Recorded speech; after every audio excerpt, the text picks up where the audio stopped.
Hello bachcho, so let's read this question. The question says the total energy of an electron is 3.555 mega electron volt. बच्चों जो total energy दे रखा है electron का वो दे रखा है आपका 3.555 मेगा इलेक्ट्रॉन वोल्ट।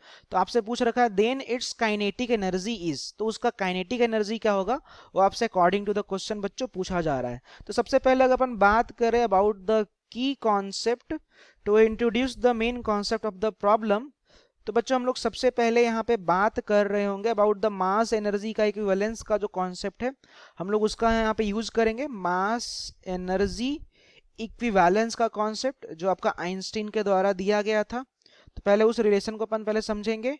एंड बच्चों हम लोगों ने एक रिलेशन पढ़ रखा है न्यूक्लियर फिजिक्स में, और वो रिलेशन आपका बच्चों की total energy of a particle, total energy of particle का हम लोगों ने रिलेशन पढ़ रखा है। तो अपन इस रिलेशन को भी अपन यहाँ पे सबसे पहले डिस्कस करेंगे एंड फिर अपन बच्चों क्वेश्चन को प्रोसीड करेंगे।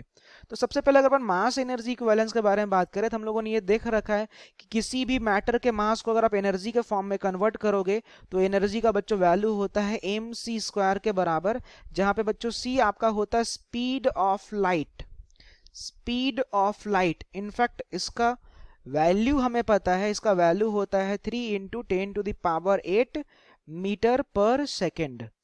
और अगर अपन बात करें about the total energy of particle, total energy of particle का क्या रिलेशन होता है, तो अगर अपन उसके रिलेशन को अगर अपन डिस्कस कर ले सबसे पहले, तो बच्चों जो टोटल एनर्जी ऑफ पार्टिकल का अगर अपन वैल्यू जो रिलेशन अगर अपन उसको पहले राइट डाउन कर ले, तो बच्चों इट इज इक्वल टू, ये आपका बराबर होता है kinetic energy of particle, kinetic energy of particle, this is the kinetic energy of particle.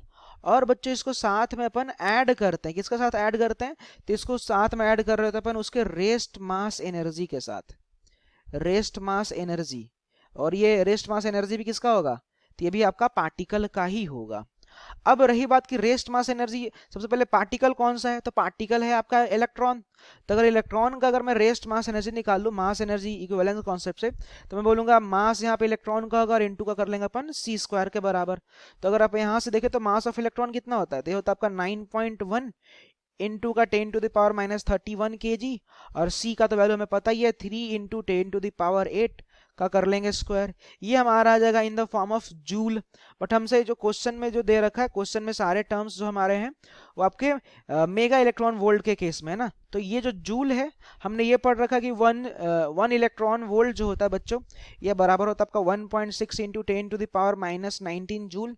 तो अगर अपन इस जूल वाले टर्म को जो एनर्जी है इसको अगर अपन कन्वर्ट करें in the form of electron volt, तो इस पूरे टर्म को अपन डिवाइड कर देंगे 1.6 × 10⁻⁻19 से, तो 9.1 × 10⁻31 इंटू इसका स्क्वायरिंग करेगा तो 9 और ये 10⁻16 और इसको हमें डिवाइड करना पड़ेगा। क्यों डिवाइड करें, क्योंकि हम लोग इसको कन्वर्ट कर रहे हैं in the form of electron volt. तो ये हो जाएगा आपका 1.6 × 10⁻⁻19।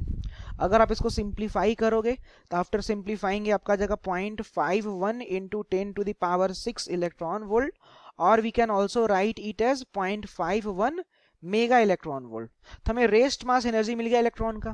क्वेश्चन में हमसे पूछ रखा है काइनेटिक एनर्जी के बारे में, तो मैं फाइनली क्या बोलूंगा, जो काइनेटिक एनर्जी होगा हमारा it will be equal to total energy, ये हमारा हो जाएगा टोटल एनर्जी, और मैं माइनस का कर दूंगा रेस्ट मास एनर्जी।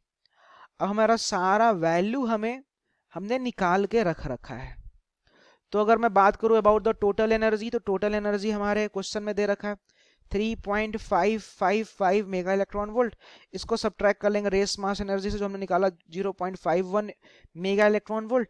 तो आफ्टर सिंप्लीफाइंग आपका जगह 3.045 मेगा इलेक्ट्रॉन वोल्ट के बराबर। और अगर अपन ऑप्शन से बात करें तो सेकंड नंबर का ऑप्शन बच्चों आपका करेक्ट है। So this is the final answer. Hope you understood it well. Best of luck.